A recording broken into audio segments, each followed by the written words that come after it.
We have someone that is really no stranger to Nebraska, and folks that have been around a while have worked with Chris in a lot of different capacities. I think the first time that we met was when under Governor Exon, and then Senator Exon. And Senator Exon was as about as clear and straightforward of a boss as you could want. And he was clearly not the kind of person who was wanting his staff to give him all kinds of helpful hints about how good he looked that day or those things. If you're in my business, if you have the first meeting with the governor in the morning, that is a coveted spot. I've had that spot under multiple governors. And I remember under Governor Exon, one of the new young staffers she was trying to do her best to compliment the governor on how nice he looked and how good his new tie was. And he just looked at her and said, "Don't you have some important work to go do?" And that would have been Jim Exon. So Chris has served in a lot of different capacities, and I encourage all of you to also go to the website and read the bios of our speakers. It's an impressive set of bios. But last year, he was here with us sort of explaining the potential of Inflation Reduction Act relative to USDA funding and programs, and he was kind of helping us have a better idea of what might be available, how it might work, and all of the potential that it provides, which in my lifetime is unprecedented. And so here to give us an update on how all of those expectations worked is none other than Chris McLean, and from USDA.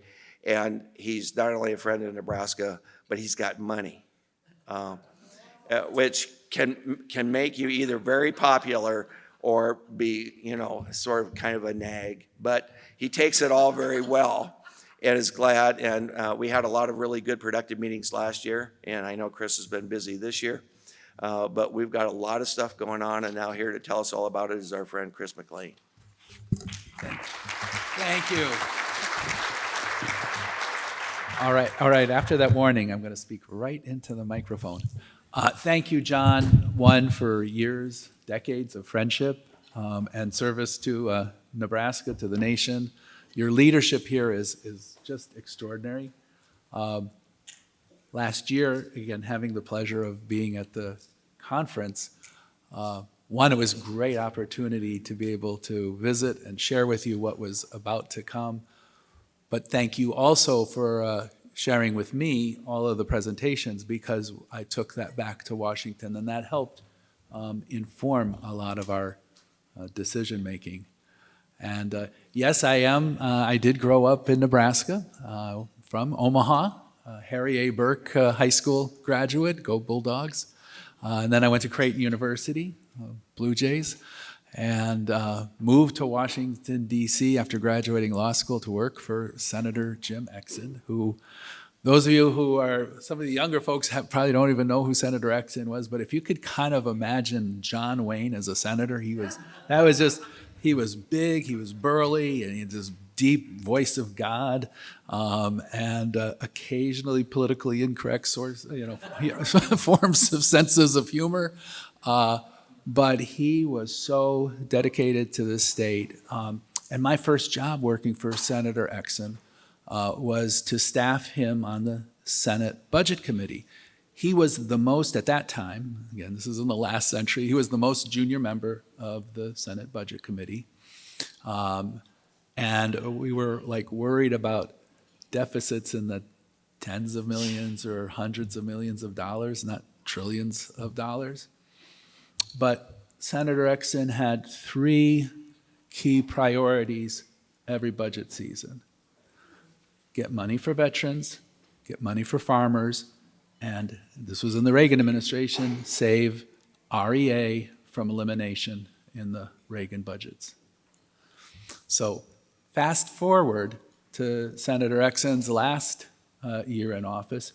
He was the ranking member on the Democratic side. So he was like the top Democrat on the Senate Budget Committee, and presided with Senator Domenici from New Mexico, the chairman of the committee, over the last time that we've had a balanced budget.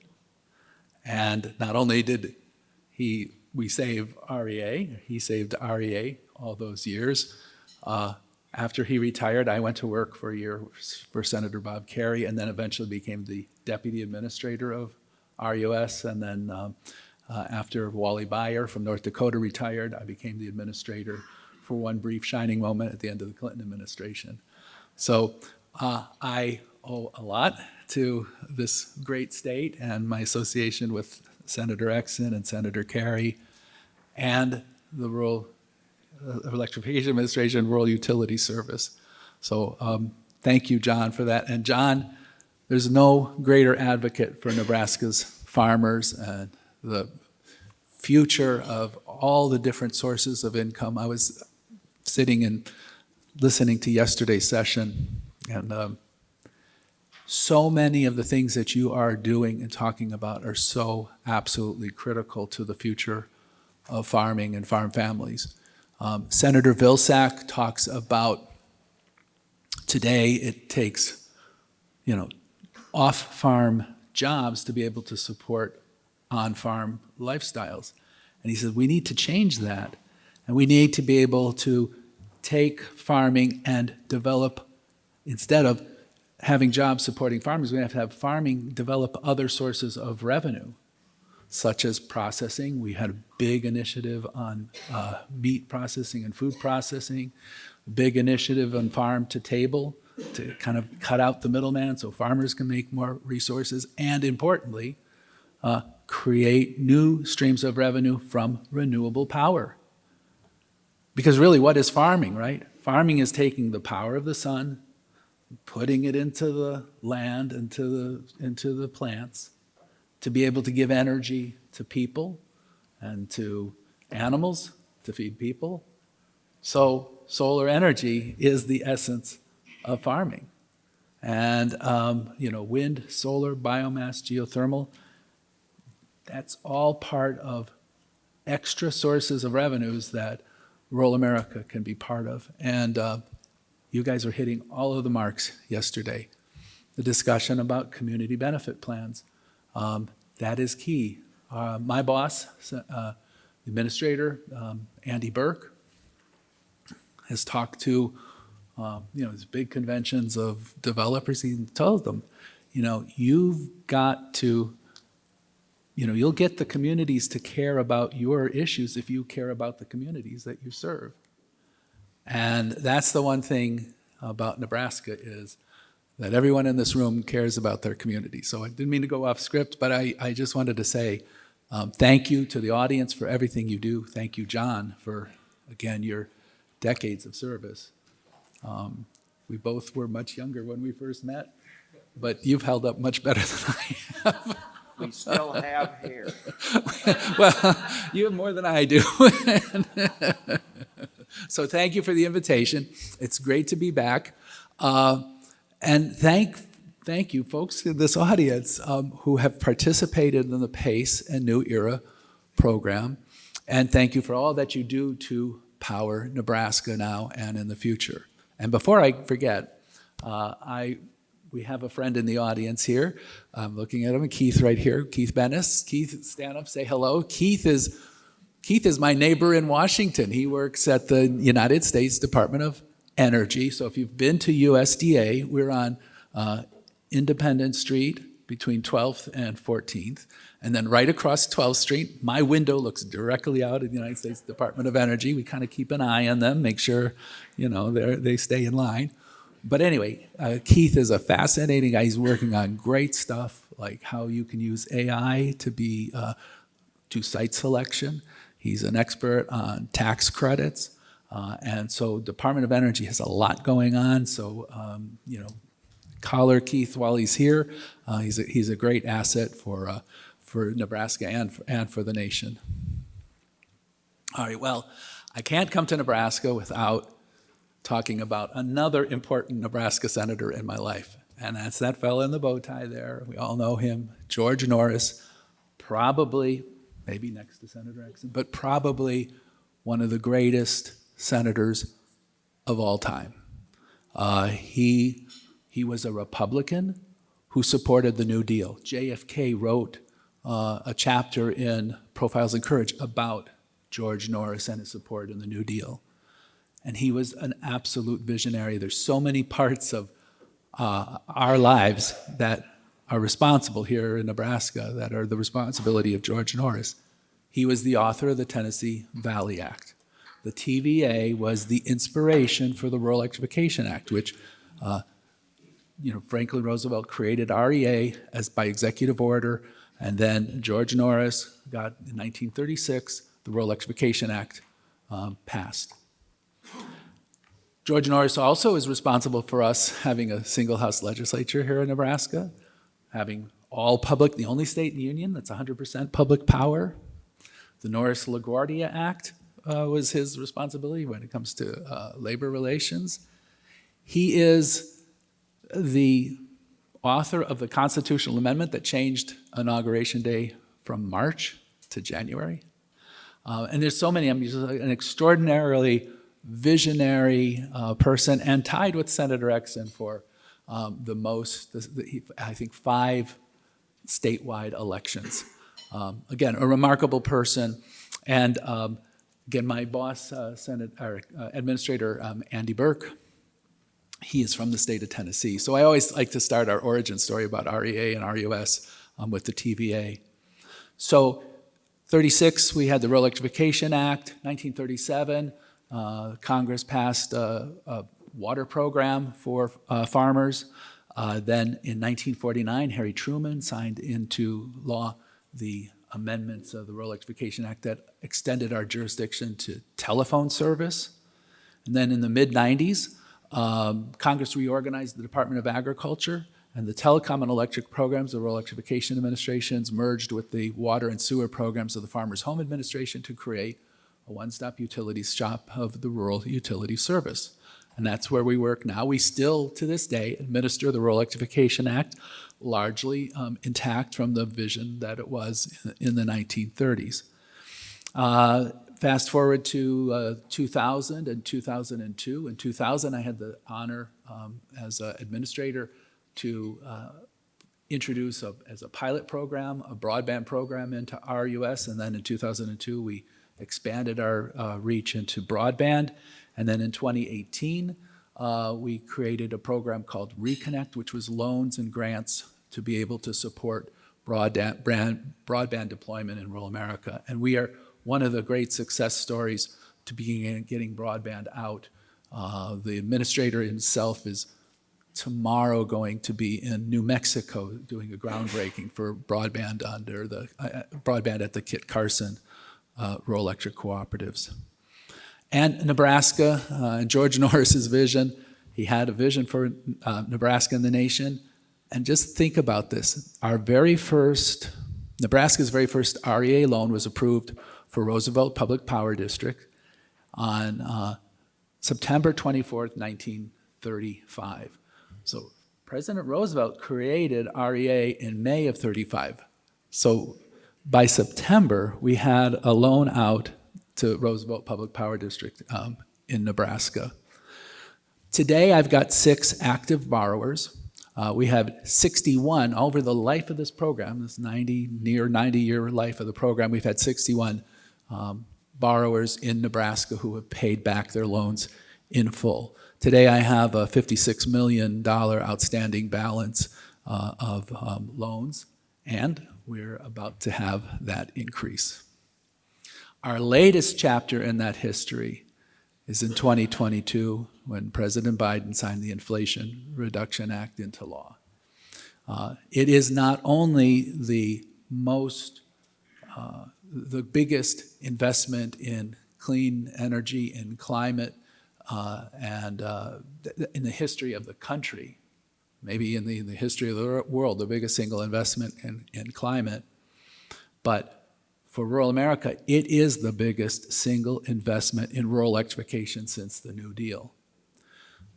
In that legislation, Congress gave us two programs, which we talked about last year, and I'm going to give you an update on. One is under Section 22001 of the IRA. We call it PACE, Powering Affordable Clean Energy. It is a partially forgivable loan program for renewable energy and batteries or storage systems that support renewable energy. And then the other one is, Congress gave us $1 billion of budget authority to be able to invest in those loans. The other one is called New ERA, or the New Empowering Rural America program. That's $9.7 billion, statutorily limited to cooperatives. So, and that is for clean energy technologies, for refinancing stranded debt, and to be able to make loans. So loans and grants in order to support clean energy. And on top of that, Congress, for the very first time, gave municipal utilities, like our public power districts, tribal utilities, and cooperatives, the ability to get direct pay tax incentives. So for years, we've had tax incentives to be able to support renewable energy. But if you didn't pay taxes, if you were a non-taxable entity like municipal, tribal, or cooperatives, they didn't do you much good. Maybe you could find a developer who could take the tax credits, and then you could work out deals, and we've had a number of examples of that. But it wasn't as strong of an incentive as having direct pay tax incentives. So a direct pay tax incentive is in lieu of getting a credit against taxes owed, the Department of Treasury will write you a check once your project is done, for a production tax credit or an investment tax credit. And it is pretty extraordinary value, between 30% up to perhaps 70% if you line up all of the incentives correctly, making the projects we've been talking about this last couple of days eminently more financially feasible. On top of that, there were a number of incentives directly towards consumers to adopt clean energy and energy efficiency.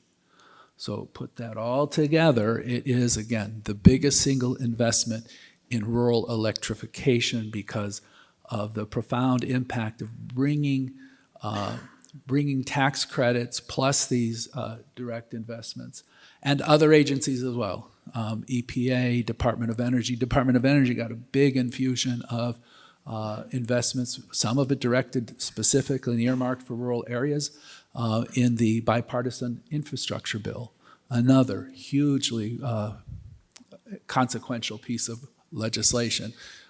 For RUS, we got a big infusion of money for our broadband investments in rural areas. And I'm very, very proud. I served as acting administrator at the beginning of the Biden administration. I was very proud to be able to launch 2 of those rounds of funding, and we were the very first agency, or among the first agencies, to get our bipartisan infrastructure money committed. And now those projects are being built. And to be able to demonstrate the power of that investment, on September 5th, President Biden came to Westby, Wisconsin, which is just outside of La Crosse, to be able to celebrate with us the very first announcement under our New ERA program. Again, the investments in clean energy, loan and grants for rural electric cooperatives. We announced our very first award, which was to Dairyland Power, serving Wisconsin and Iowa and Minnesota. And we announced 16 finalists, or what we call selectees, who have moved past the competition, and now we will be negotiating with them for their clean energy projects. Rural America is more carbon intensive than the rest of the country. And again, it's for very understandable and simple reasons. It's very expensive to serve rural areas. The Senator Conrad Burns, the senator from Montana, used to say, "Yeah, there's a lot of dirt between light bulbs up where we live." And so the distance, the densities, the economics of rural service is very, very difficult. And if you didn't have those tax credits to be able to go through a transition, well, it makes the transition even more expensive. I mean, I'm driving an older car, and as long as the car works, it's a lot cheaper to keep on getting as much mileage out of that car as to go buy a new one. So you need some kind of incentive to be able to get you to transition from old to new. And so that's what Inflation Reduction Act and these programs are all about. So we announced the first tranche of selections and the first award on September 5th with the president, $7.3 billion in clean energy financing. Here's a list. And since that time, we went from having Dairyland moving from being a selectee to being an awardee. We've moved a few more into that category. So Hoosier Energy in Indiana, Wolverine in Michigan have all moved towards the awardee state. And more is to come. So that first tranche alone is going to remove 43.7 million metric tons of carbon dioxide equivalent annually once the projects are up and running. That's roughly equal to about 10 million gas-powered passenger vehicles driven every year. We're adding 10 gigawatts of clean energy, right? Wind, solar, nuclear, hydro, energy storage. That $7.3 billion of investment from the federal government is leveraging an additional $29 billion in investment for rural communities across the board. So these are not just giveaways. They're, the grant component for New Era, it can be no more than 25% of the project costs. And then we have loans and then a lot of self-financing. We'll be creating 4,500 permanent jobs and 16,000 temporary jobs as projects are being constructed. So again, this first tranche alone is going to deliver clean, affordable, resilient electricity to about 5 million residents, which is roughly 20% of the rural households in America. And it's important, this first announcement, 2 of our selectees have service in Nebraska. They're generation and transmission utilities. Basin Electric, headquartered in North Dakota, and Tri-State, headquartered in Colorado, have distribution cooperatives that are taking power from the generation transmission utilities. So Basin and Tri-State will be passing these benefits on to Nebraska consumers.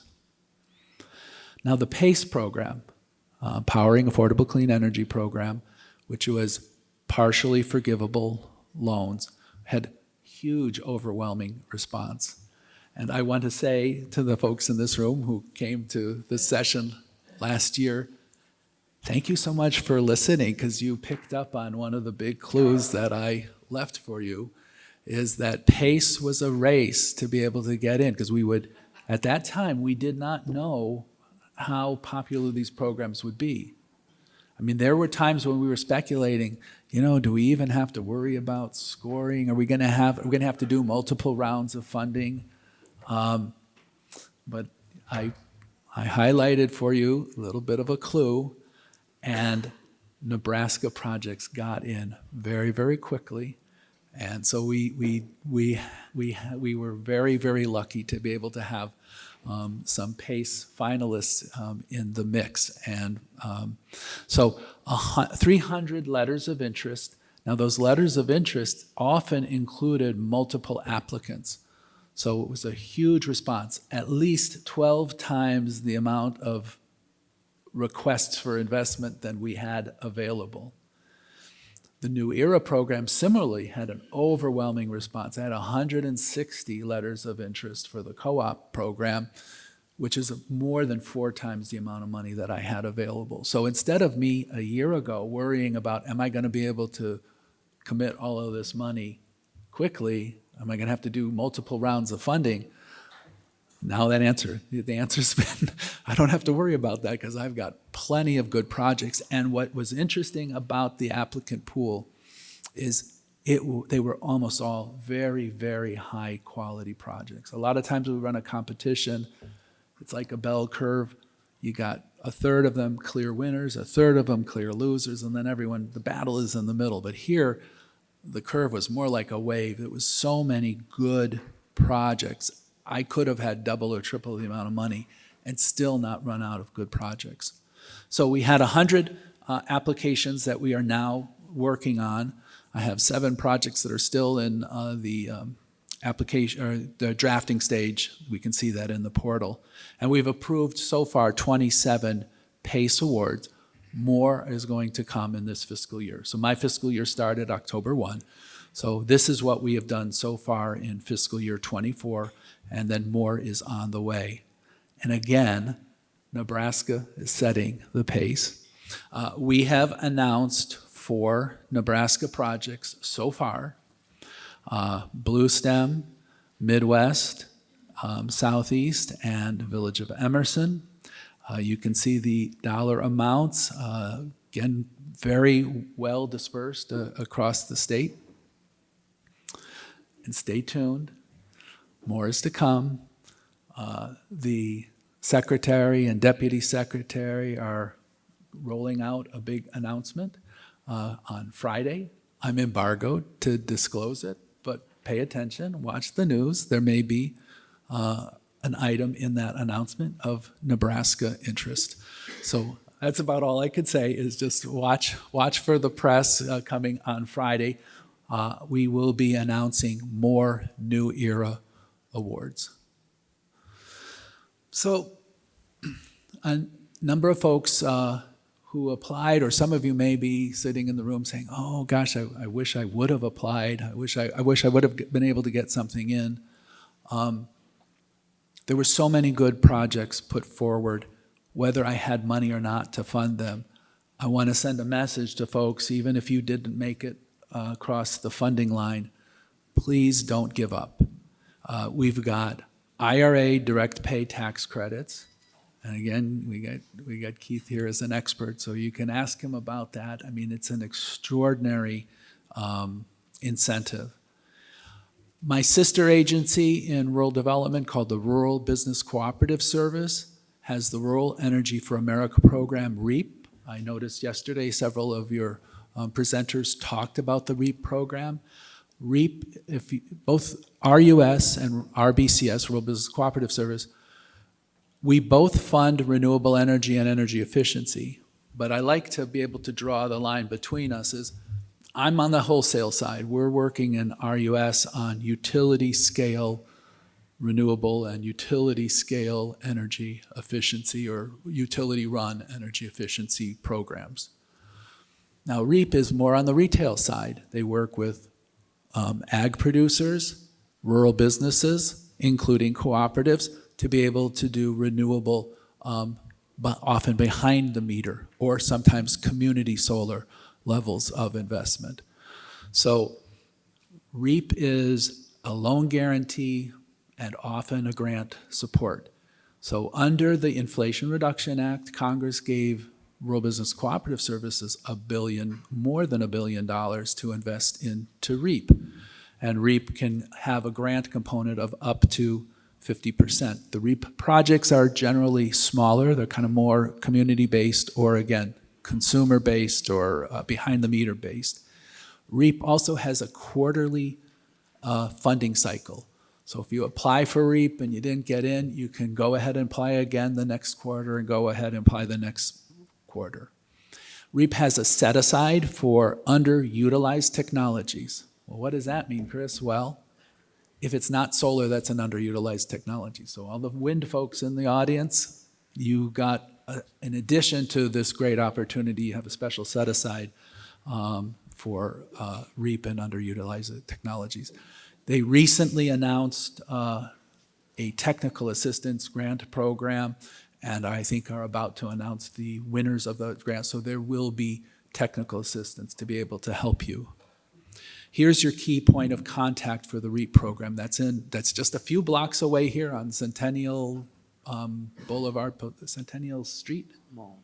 Centennial Mall at the Federal Building. Joan Scheel is our acting state director for rural development for USDA, and her team will be glad to be able to visit with you about opportunities. Then the Department of Energy has a series of grant programs. They also have a loan program office as well. The Environmental Protection Agency has clean energy projects available. And then my agency, Rural Utility Service, has those programs that we've had in effect since the 30s that are available to you. And I just want to be able to, particularly for the utility members of this, I want you to be able to think about RUS as your source of financing. Under the Rural Electrification Act, we can finance almost anything that an electric utility needs to be able to serve rural consumers, whether you're a municipal utility or public power district, tribal utility, investor-owned utility, or we're most famously known for our work with cooperatives, but we are fully open to all utilities that serve eligible rural areas. So I can make investments for infrastructure. We can do project finance focused on renewable developers. We have a small grant program, which unfortunately is not going to be very useful to Nebraska. The other ASCA, it's very useful for Alaska. That's a high energy cost grant programs. You have to have energy costs 275% above the national average. Nebraska's got affordable energy, so that kind of rules us out. But places like Alaska, the Pacific Islands, the Atlantic Islands, occasionally tribal communities benefit from the high energy cost grant program. If you're an existing RUS borrower and we have like a severe weather event, we can also make you an operating loan. We can do smart grid, smart utility loans. So a smart grid loan is, and we can deploy fiber optics in order to be able to connect electric infrastructure to be able to support energy efficiency and reliability, resiliency. With smart grid technologies, you can reduce your recovery time and reduce your downtime if you have storm damage. In this administration so far, so just the last 3.5 years, we have deployed in the electric program alone, I'm not counting all the work we do in broadband and the telecom program, we have deployed and financed enough fiber to nearly circle the globe twice. I mean, it's just the amount of fiber investment that electric utilities are making in order to add efficiency, to add smart capabilities to their networks are very important. We have another program that's not very well understood or discussed, but it's called Section 318, the Guaranteed Underwriter Program. We finance other financiers. So we have, this last fiscal year, we had $900 million, which we made loans to two financial institutions, which also support rural electric and rural telecom investment. So CoBank in Colorado and CFC, Cooperative Finance Corporation in Virginia, also borrow from RUS. So we are either the direct or indirect financiers of virtually the entire rural electric cooperative system. Another program I want to bring to your attention is called the Rural Energy Savings Program. This is available to any utility, so not just electric utility. So if you're a water utility, electric utility, telecom utility, you can come to RUS for the Rural Energy Savings Program. It's a relending program. I can make you a 0% interest loan, which then you would relend to your consumer, and that consumer can be residence, business, farm operation, university, government, for energy efficiency measures. Your consumer pays you back. You can charge them up to 5% interest rate. You pay us back. We get our security from the utility. That can finance kind of any energy efficiency measure that we can pencil out, including the deployment of charging stations that would be owned by your consumers.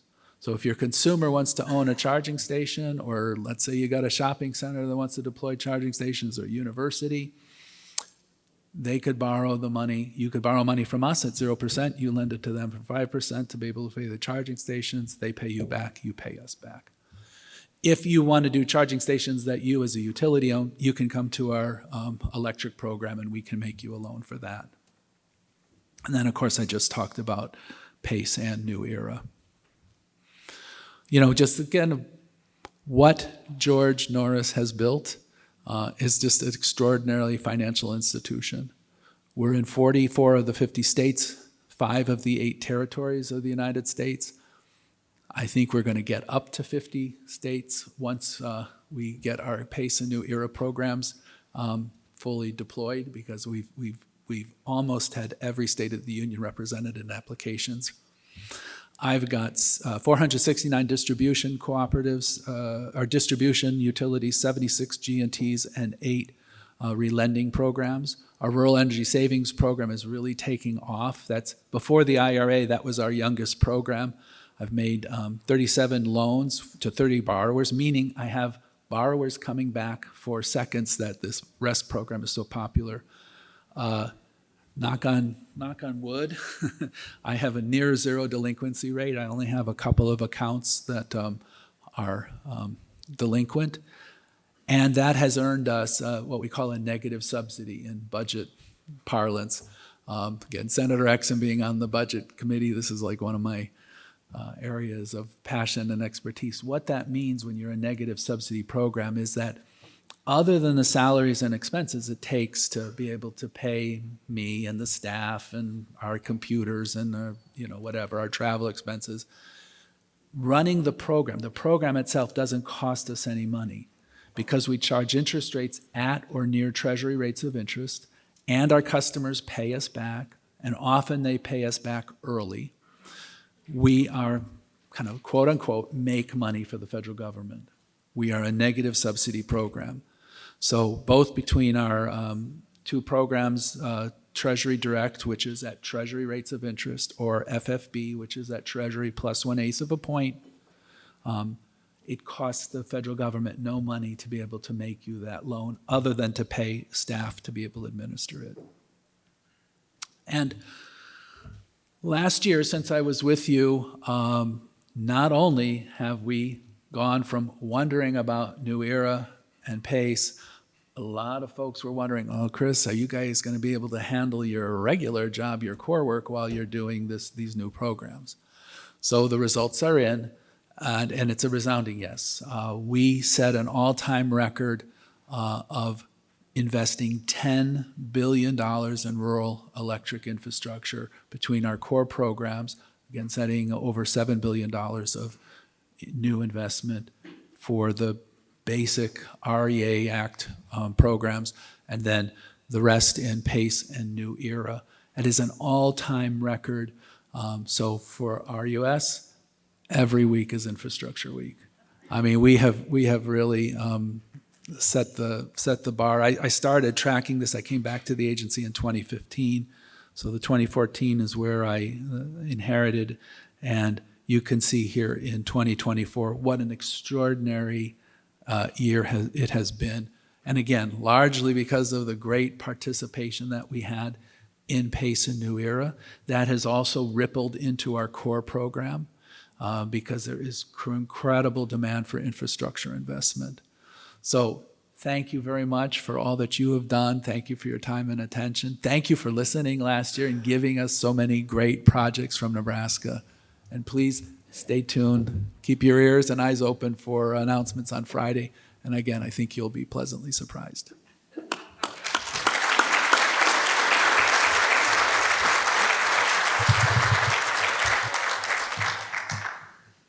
And of course, being the professional you are right on time. So I was dreading the thought of having to try to rein you in. That could put us straight on our friendship.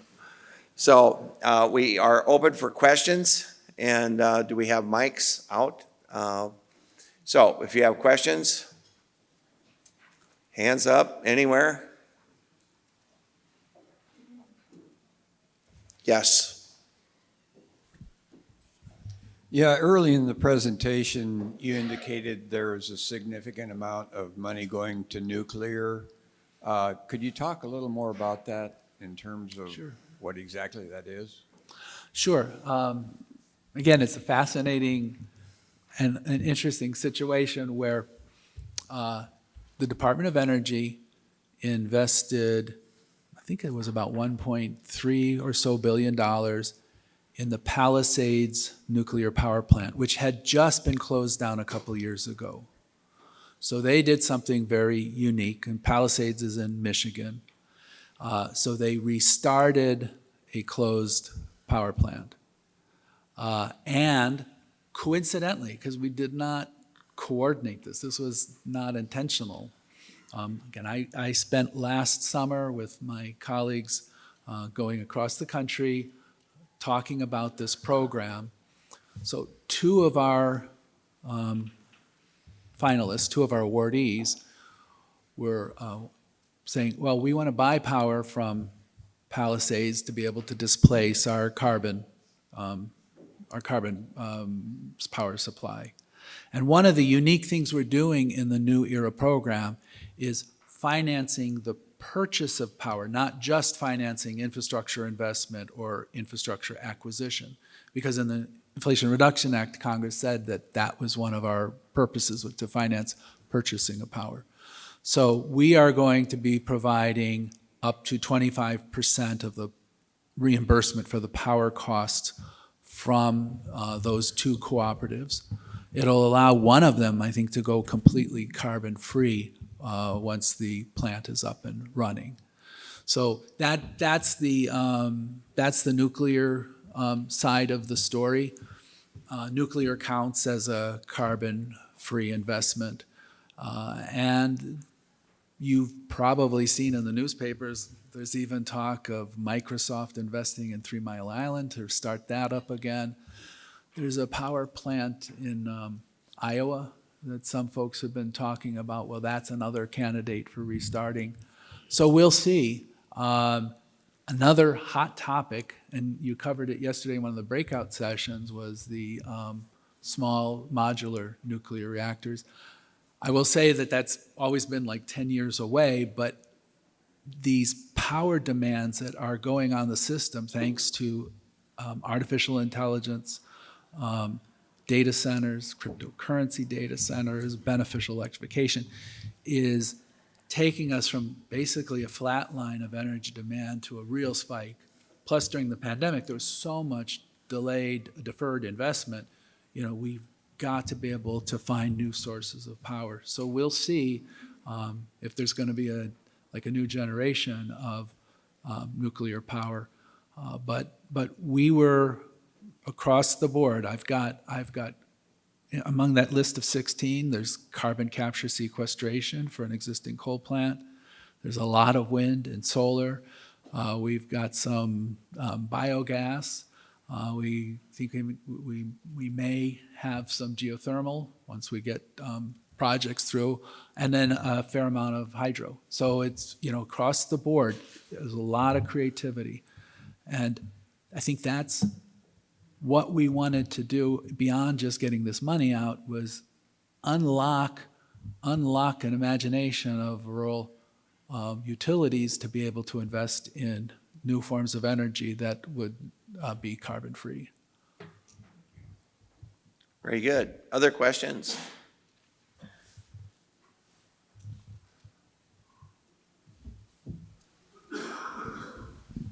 I'm not really in the industry, but I'm super interested, and I don't understand, but I'm wondering, could some of this money be used to fund transmission line development? Oh, thank you very much. Very good question. A great question Yes. from one of the trouble tables here. I explained to these folks that it's good that the problem kids get in the front table right at the front of the class, and so it's good to have you with us again this year. So the answer is absolutely yes. In Inflation Reduction Act, under the New Era program, energy efficiency in the transmission grid or the generation is an eligible purpose. In PACE, transmission resources that emanate from the renewable source are eligible. And then, of course, transmission in the Rural Electrification Act programs completely eligible to be able to serve rural areas. We do a lot of investment in transmission. I just made a huge loan to a utility in Texas that is only transmission and distribution. One of our biggest borrowers in Georgia is Georgia Transmission Cooperative. So yes, we do invest in transmission. It's hugely important. It's needed. And, we would encourage people also to look at new transmission technologies that can reduce line losses and create efficiencies. They're more expensive. It's more problematic to be able to deploy them because there's a tendency to want to be able to have the types of systems that your neighbors have so that you can have common supplies and repairs and things like that. But there's a lot of opportunity in transmission and a lot of need because we got to be able to get power from where it's generated, often in rural America for renewable sources, to places where it's needed. And yes, absolutely, yes, and yes, we do invest in transmission and thrilled to do so. Other questions? So with us this morning, we have, and it's not just because our planning folks have just completely exhausted themselves who normally run the microphones, but we have two folks that are doing the microphones who are with us from Northeast Community College. So would you each just tell us a bit about who you are and a little bit about Northeast Community College and what you're doing there? All right, my name is Cooper Jakey, out of Northeast Community College. We are currently in the WIN program, learning to become a WIN tech. We are sophomores right now. There's only 4 of us. Our class is very small, but we're trying to make it bigger by coming here and reaching out. Hopefully some people go and apply there. So Very good. And you? My name's Kyle Lever. Like you said, we're sophomores. We're I don't know. What are we doing right now? Yeah. Oh, I'm from Norfolk. So this is the first WIN technician training program in the state. Comes from Norfolk and the Northeast Nebraska Community College there. And they are, of course, training future WIN technicians. And so in a lot of cases, these are a lot of rural kids who want to stay in rural communities.